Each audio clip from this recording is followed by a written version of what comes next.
Hello! Hey everyone, we're Tabby NoName. Welcome back to our YouTube channel. Today we're going to be talking about introducing kinks into your relationship. Today we're talking about Rimming. So first of all, what is rimming? What is rimming? I'm pretty sure it's when you put the rim of the glass into the lime juice and then into the salt for a margarita. I wish I had a margarita right now. Yeah, actually that sounds really good. I know, we should be like having drinks while we do these. I kind of want a margarita. I kind of really want a margarita. Maybe that's my rimming kink though. But okay, that's not what rimming is. I mean, I think that might actually be what rimming is, but not in this context. So what is rimming in this context? It's when you lick your partner's butthole. Butthole. Your beehole. We're so juvenile. The anus. The anus. Yes, it's licking your partner's anus. Yes. So I actually did not know what rimming was when you first introduced it to me. When you first were like, hey, you want to try this out? I was like, what? What? What? People do that? People do that? I'm pretty sure that's a no-no zone. A lot of anal stuff was like that for you. Yeah. Yeah. Yeah? Yeah. I remember I asked you, like, we were making out. And Yeah. It started to get heated, and you were, like, riding me. Uh-huh. And I just asked you, can I touch your butthole? And, like, you were like... It's such a jarring thing to broach, especially in the middle, I think, when we're, like, all heated and it's like, hey, can I touch your butthole? I'm like, what's going on? Fair enough. Yeah. But consent, I appreciated it. That's important, yeah. I hear. People tell me. We're going to get canceled so hard for that comment. Okay, so if you've seen our content, you know that rimming is a really big part of our sex life. Yes. But it's something that was really difficult when we first introduced it. Well, when you first introduced it to me. Yeah.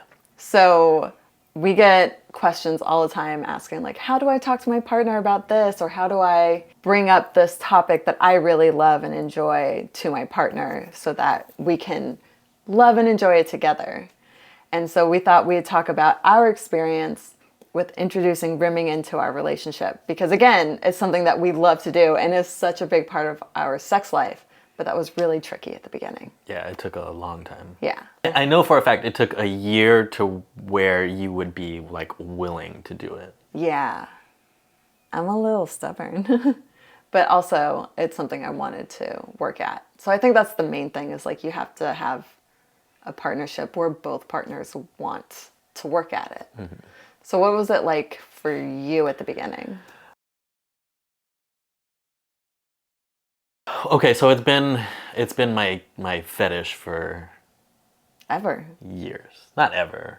No? Well, it's because so giving has been my fetish since I was 18. Yeah. Since the first time I did it. Yeah. Actually, it's probably more than that. Since I was 16 and I was in 69 with my girlfriend, and I just, like, I'm licking her pussy and then I just see her butthole. I'm just like, can I put my mouth on that? It's right there. I didn't because it was like, there's consent is important, and Yeah. I didn't know if that was okay. So years later, when there's another butthole on my face and I'm older and I can talk better, I went for it. Yeah. And she liked it. I can talk better. I can talk gooder now. But at that point, it's like, hey, can I do this? And she said yes. Yeah. And from then on, it's like, this is my thing. I need this every time. But, you know, again, I was 18, and so I was more straight male oriented, where I was thinking, well, guys don't have their asses licked because we're men. Because toxic masculinity. Toxic masculinity. And so that never entered into my head. Like, no woman would ever do that to a guy because it's disgusting, and I would never put myself in those positions because it's not manly to have your legs up in the air. I hate society. Or to be bent over on all fours. Yeah. And so that wasn't in my head until the partner I had right before you. Yeah. And I, again, introduced her to rimming, and I got to the point where she really liked it. And I remember one time I was shaving my face, and she just comes into the room, was like, hey, make sure to shave your ass too so I can get in there later. And I was like, that's one way to bring it like up. half of my face is shaved and I immediately get a hard on. I was like, okay, well, this is happening. And so I did, and she did. I can't believe that's how she asked. Yeah, she didn't ask. She was like, I can't believe that's how she brought it up. yeah, well, it was really hot. Yeah. And then from that point on, it was like, oh my God, this is amazing. Like, Yeah. I'll put myself in any weird position to have this happen again. You're really flexible too, so that So it really kind of helps. lends itself to that. I'm not flexible. I still get in there. I find a way. But yeah, that was my evolution with the whole, Yeah. yeah. I had 0 experience with it before we started dating. So our foray into rimming was my very first experience. So I remember you bringing it up and me being like, what? I guess, because for me, I don't know what my hesitancy around it was. Just like, I think that when you involve your ass for whatever reason, it feels really vulnerable. Yes. Like, I think because we're taught that it's an area of your body that you're not supposed to play with.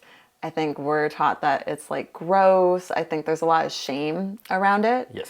So I think when you do expose that part of yourself to your partner in sex, like, it just feels really scary and vulnerable. So I think that was like my hesitancy. And then there's so much inner work that you have to do to kind of deconstruct all those previous ideas that you were taught. Mm-hmm.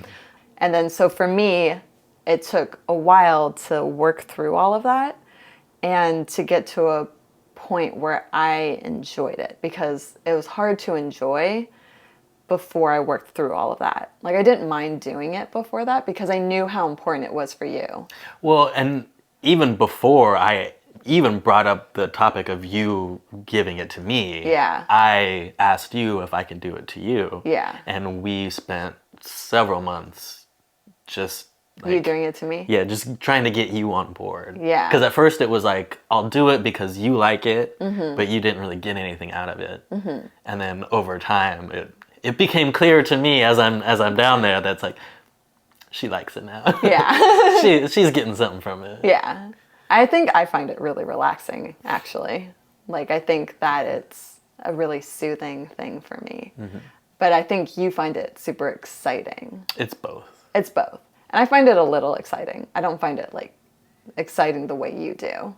Yeah. Like, I mean, yeah, it's not your fetish. No. What's the difference between kink and fetish? Well, a kink is like something you're into. Okay. So what's a kink of yours? What are you into?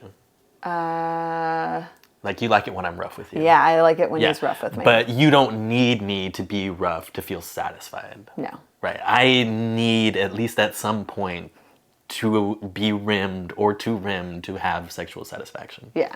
And like lots of times we'll play and I won't orgasm. Yeah. And you're always like, oh my God, you're so much different than any other guy. For me, every guy is like, that's the whole point of any kind of sexual encounter. Right. Before Yeah. this relationship. And I can take it or leave it. Yeah. With rimming, like the way most guys would feel if they didn't get to come during sex. Yeah. When I don't like get that, that's how I feel. Oh my God. It's like orgasm is whatever. Ass licking is, give that to me, please. Please, can I have it, please? Yeah. So for us, when we first started introducing rimming to our relationship, it was really tricky because it was so necessary for you. Mm-hmm. And very much a throwaway for me. Mm-hmm. Like, when we first started, I wasn't adverse to doing it. Like, I wasn't like, ew, no, I'm not going to do that. I was just like, sure, we could give this a shot. But for me, licking, like rimming you felt the same as like licking somebody's elbow. Like, it's just another body part that my tongue's on. So the tricky part for me was rimming you and staying in the mood. Yeah. So for me, it was like this balance of like, okay, I want to give this to my partner really bad because I know how important it is for you.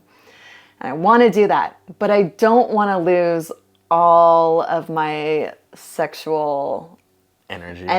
Yeah. So it was like, okay, I'm going to do this up to the point where I'm just about to lose it. But if we stop now, we can keep, like, I won't lose it, and we can go and do something else that keeps me in the mood. So the problem with that was that it was a very small window for me. It was like, okay, I've done this for a couple minutes. Like, I've done it for, you know, two whole minutes. Maybe. It felt like 2 whole minutes. Maybe it was 30 seconds. I mean, time is relative, so 2 minutes to you could have been 2 seconds to me. Yeah. And I think you were like, you just got down there. Like, let's relax. Let's hang out for a bit. And it was a really big issue and, for us. And part of that isn't even the amount of time, but it's the enjoyment, the factor. Energy. It's like, so as soon as you start doing it, I can tell you're not into it. Yeah. And that destroys everything for me, because I don't want to ever make you do something you don't want to do. Yeah. And that's how it felt at the beginning. Yeah. And it destroyed it for me. Yeah. And I think it's really hard in relationships, especially when one person has a fetish and one person does not, because you guys are going in with completely different mindsets to this action. I mean, no matter what, I think it's going to cause problems. It's going to cause arguments. And I think a lot of people are just like, oh, I can't bring this up to my partner because we'll never be able to work through it. Right. And I felt that way for a while. Yeah, I did too. There was a point in our relationship where I was like, fuck, what do we do? Because I'm never going to be able to enjoy this to the same level as you. And it's never going to be enough. You're never going to get what you need from our sex life. And it was a lot of issues because you weren't feeling, I don't know, how were you feeling? I didn't feel satisfied, or probably worse, I didn't feel like you cared about me. And I didn't feel like I was enough. Like I felt like I was trying my best and I was trying so hard to give you this thing you needed. And it felt like that effort and that everything I was doing wasn't being seen. So when I remember being like trying my best and then you being like, I don't feel like you care enough about me to do this. And I'm like, does he not see how hard I am trying to do this? Like it was, so then we would, it was rough. Yeah. So then we'd end up fighting about that. It was like this thing in our sex life took on this whole other issue of like these deep, I think, childhood wounds, honestly. Because I'm a middle child and not feeling like I'm being seen is a big trigger for me. And then my parents weren't really around, so not feeling loved was a big thing for me. So it's like, how did rimming become about this? Yeah. Why is my childhood coming up? God damn it. So it's really funny because it's like, you could say that this is just a sex issue, but really it's an inner wound issue. Yeah. It's just that it's so much other. Yeah. It's just that this action is showing us this. So right. It's the mirror. Yeah. So in order to get better and in order to work through that issue of trying to figure out how to incorporate rimming into our relationship, I think we both needed to do personal work outside of our relationship. Like I know for me, it was like, okay, when he says that he doesn't feel like I'm trying, he's not trying to say he doesn't see me. He's not trying to say I'm not trying. What he's saying is that he needs more but we just communicated it in a poor way. So it was like, okay, how do I say this in a way that's not making him feel bad? Like, how do I say this in a way that's not making her feel bad? Right. You know? So that's part of why it took so long for us. It was just, how do we communicate in a way that's not attacking the other person? Now, put all that aside, working through all that, it just took time for me to get comfortable with butts in general. And I think for us, the biggest thing was time and patience. Can I ask you, was there any specific thing that like helped you get over your aversion or helped you get more comfortable with it? Nope. It was just time. It was just time. Just like exposure therapy. Just kind of, yeah. It was like exposure therapy because it's like, this is just not something that is my kink. Like if you and I broke up for whatever reason and I went into another relationship and they were not interested in rimming in any way, I'd probably be fine never doing it again. You know? I mean, that's not true. I would miss it a little bit. I mean, because you've done a complete 180, so that's actually... I know, now I'm that's rethinking surprising it. to hear. I think that I could deal with it. I don't think it would be a deal breaker for me. Okay. I think it's something I would miss, but it wouldn't be like, this isn't necessary in my life. Yeah, and I knew going I'm going to walk that back. I knew going into our relationship, like, it's a deal breaker. It's a deal breaker. And that was also really hard to hear. That's like, oh, if we can't figure this out, we can't be together. Yeah. And then it was like, well, can you find it elsewhere and we can still stay together because I really like you. I don't care if you have to find this with somebody else. I mean, that's a whole other video because I also remember bringing up E&M. Yeah. And that conversation did not go well. It did not go over well at first because that just hardened, that just dug into that childhood wound of you're not enough, I need to find this somewhere else. And I was like, cool, I feel great about myself, trying my best, need somebody else, cool. Yeah. But okay, so it was just time. It was just time and patience. Okay. I think you got better at not... Yeah, I definitely, I got better at seeing you, seeing where you were, seeing your effort. Yeah. And yeah, And acknowledging it. Yeah, and then just realizing like, you know, she's trying, so don't give up on her. Yeah. And like, she's not giving up on me. I can't give up on you. Yeah. Which I really appreciated. Because I think... I appreciate you like getting in there. Honestly, that's probably putting in the work. That's probably where the turnaround was for me then. Me seeing you. Yeah, because it's really hard to want to try and do something for your partner when your partner doesn't acknowledge the fact that you're trying to do something for them. Agreed. So it's like, you can only do that so much before you're like, what's the point of me trying if it doesn't mean anything to them? So then I think when you were acknowledging like, okay, no, it's fine. Like maybe we can try again later. Maybe we can do more later. Maybe like, you know, I just do it to you. When you got more understanding, it was like, oh, okay, I want to put in a little bit more effort because he's seeing what I'm doing and it's going well. Yeah. So I think that being seen by you made me want to try more. And the more I tried, and the more excited I saw you, because there was so much tension when we do it, because you said that you could feel that I wasn't very into it. Yes. And so when you could tell that I wasn't very into it, you would shut down. I'm not enjoying it. You're not enjoying it. And then if you're not enjoying it, then I'm like, what the hell am I doing down here? Yeah, it's like you say you need this and now... everything just now shut you down. hate it. We were having a great time before we started rimming, and then we started rimming, and then everything just... Yeah. You know? And I just... So I think that was a big part of it, where it was like, if you could stay in the moment, then I could stay in the moment better too. So it's like acknowledging and then staying. Because when I can see that you're getting so much pleasure from something, it gives me pleasure. And I'm like, ooh, now I want to do it more. That was so exciting. He really liked that. I'm going to do it again. Like that kind of thing. Nice. So I think those were the two biggest factors for me. Yeah. Or maybe three. Time and patience, acknowledging and being seen by my partner. Acknowledging it. Yeah. And then staying in the moment and seeing how much it was pleasuring you spurred me on to want to do more of it. Nice. Yeah. Very cool. It was threefold. Threefold. Yes. And it still took years. Yes. But the acknowledging thing took a really long time. Granted. Yeah. So I think that once we got to those points, it sped up really quickly. Slow and then, Because I remember you telling me it was like, you didn't like it. And then all of a sudden it was like an on switch. That was the on switch. Nice. Yeah.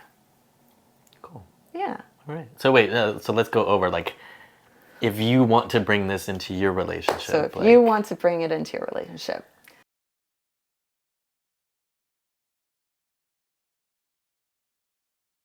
Okay. The hardest part is just starting the conversation, I think. That's true. It's always, the barrier to entry is always the most difficult part. From what I've learned is to not do it in the moment. Like when you're having sex or you're being intimate with your partner, not to just spring this idea on them. Right, because that puts a lot of pressure. So much pressure.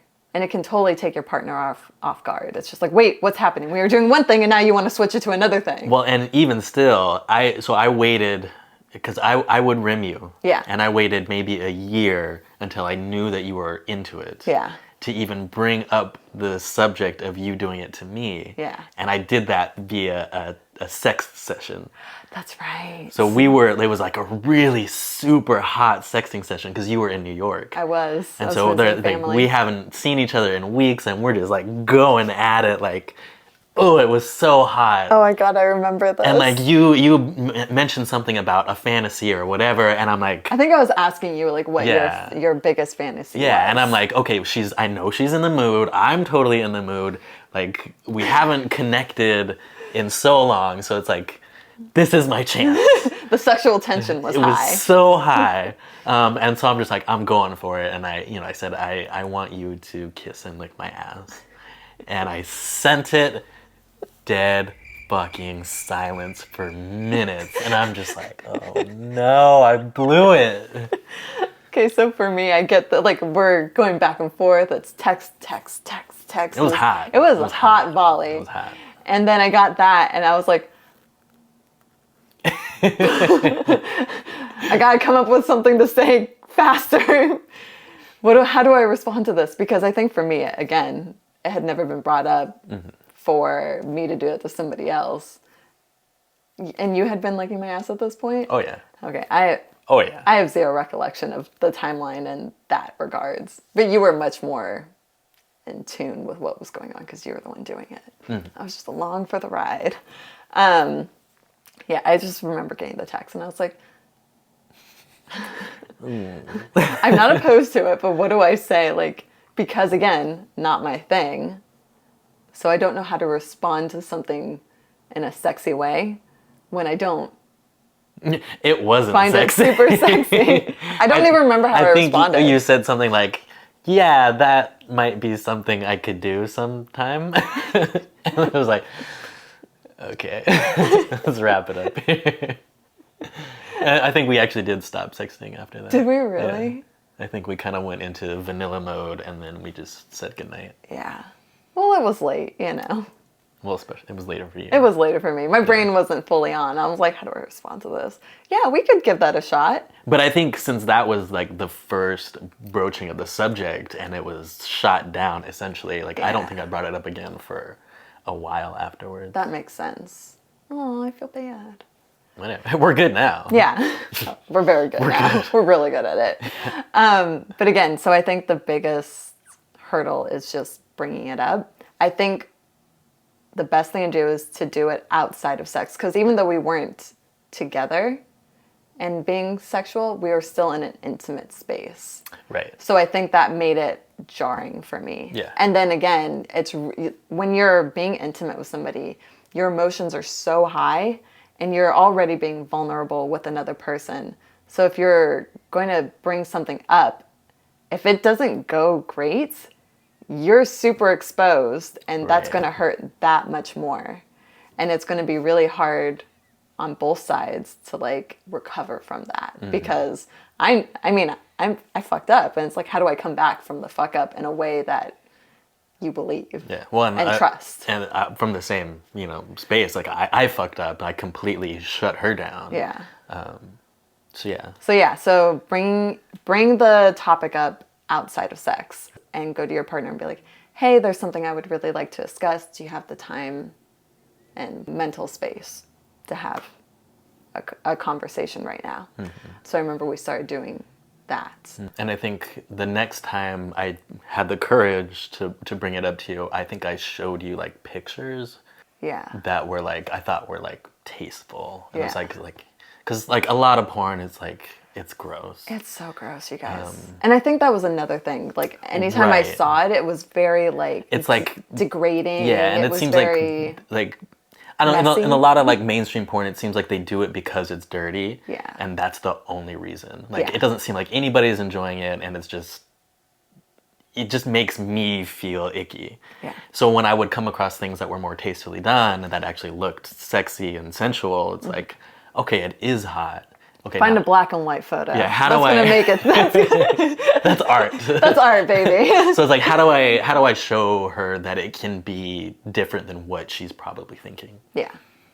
Do you remember how that went? I don't remember. Better that's why than I'm asking. the first discussion. Okay, that's good. But it seemed more of like, oh, hey, yeah, okay, that is tasteful, but it's still not my thing. Yeah. But I think just bringing it to you and kind of giving you that exposure therapy, I think that helped. Yeah. And it is really awesome. Like, we get comments from people all the time saying like, hey, I introduced your content to my partner and like that got us into this or that. Yeah, and that feels great. That's really awesome. So I'm glad that we can be that for other people. Yeah. So yeah, finding a time, showing it to your partner in a way that isn't, you know, kind of in their face is always really helpful. I think the other things are just to be patient. If your partner isn't super receptive to it immediately, it doesn't mean that they won't be in the future. And I think the other thing is, like, especially if you're the one bringing it to the table, being very aware of your partner's mental state and like how they're feeling, because obviously this is something that you really want to do, but you can't do something with somebody unless they're on board. So it's less about like what you want and more about how you bring your partner into the fold of what you want. Well said. And so I think it's really easy for us to get stuck on, this is how I feel and this is what I want. And it's like, it's not about you. It's about us. And Absolutely. so you can't move forward before you understand where your partner is at. And so, like, I know from my end, I needed to understand where you were coming from and how vital it was for you in order to, like, really understand why this needed to be a part of our sex life. And then you really needed to understand where you were, where I was, how hard you were trying. Yeah. Yeah. So broaching the subject when you have time, making sure that you're thinking about your partner's mental state and how they and their feelings ahead of your own on both ends. But if you're the one bringing up the subject, you're going to have to start it, I think, because this person doesn't know what's coming. they don't know what's coming. So you need to be the one who's like, okay, this is what I want, but I'm going to put my feelings aside for a moment and make sure that I'm there for that person. Yeah. And then I think patience and just working at it. Yeah. Would you add anything to that? I don't know. Well, I think not in this case, but sometimes things are a no. Sometimes things are just a no. Yeah, and I think whether it's a no for you and then subsequently a deal breaker for me, like, shit happens. That happens. And it's just something you got to work through. Yeah. I mean, there was a point in our relationship where I was worried that that was going to be the case for us because we were having such a struggle with it.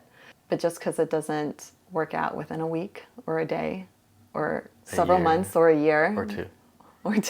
I really don't know how long it took. It was probably about 2 years. It was probably about 2 years. Like a year until I was like, oh, okay. And then probably another year on top of that. Before it was where like, I was like, whoa. I love this. Why haven't we been doing this the whole time? And if you say it's because of me, No, it's not your fault. I will walk right out of this I room. will say whatever to just keep this way. Yeah, but now I love it. So yeah, you never know. Like, you just have to work at it, and you have to both be willing to work at it.